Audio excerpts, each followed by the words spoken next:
सभी दर्शकों को मेरा दिल से प्रणाम। आज मैं आप सभी दर्शकों को माता लक्ष्मी की कथा सुनाऊंगी। माता लक्ष्मी जी की कृपा आप सभी पर बनी रहे। तो आइए अब कथा सुनते हैं। एक गांव में एक गरीब ब्राह्मण रहता था। ब्राह्मण के 6 पुत्रियां थीं। ब्राह्मण रोज अपने नित्य नियम का पालन करता था। ब्राह्मण रोज सुबह जाकर पीपल सींचता था। एक दिन पीपल में से एक छोटी कन्या निकली और बोली कि मैं तो तुम्हारे साथ तुम्हारे घर जाऊंगी।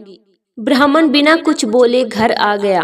कुछ दिनों तक ऐसा चलता रहा। ब्राह्मण चिंता में पड़ गया। ब्राह्मण की पत्नी उन्हें चिंतित देखकर उनसे पूछने लगी, क्या बात है, आजकल आप बहुत उदास रहते हैं, बहुत चिंता में रहते हैं। ब्राह्मण ने कहा, पीपल सींचने के बाद जब भी मैं घर आने को होता हूँ, पीछे से एक लड़की आवाज देती है कि मैं भी तुम्हारे साथ तुम्हारे घर चलूंगी।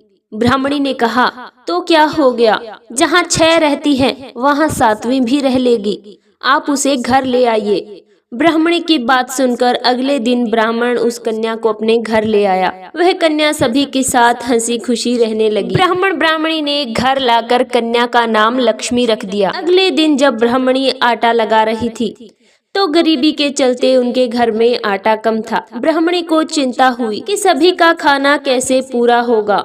तभी वह कन्या वहां आती है और कहती है कि लाओ माँ, आटा मैं लगा देती हूँ। माँ के मना करने के बावजूद भी वह आटा लेकर बैठ जाती है और देखते ही देखते पूरी परात आटे से भर जाती है। लक्ष्मी ने सभी के लिए खाना बनाया और सभी को प्यार से खिलाया। एक दिन लक्ष्मी अपनी माँ से कहने लगी कि माँ, मैं तो कोठरी में सोऊंगी। माँ ने कहा, नहीं बेटी, तू डर जाएगी। लक्ष्मी कहती, नहीं माँ, मुझे डर नहीं लगता। लक्ष्मी की जिद करने पर माँ ने हाँ भर दी। आधी रात तक पूरी कोठरी सोने की भर गई। लक्ष्मी जी वहाँ से रात में ही अंतर्ध्यान हो गई।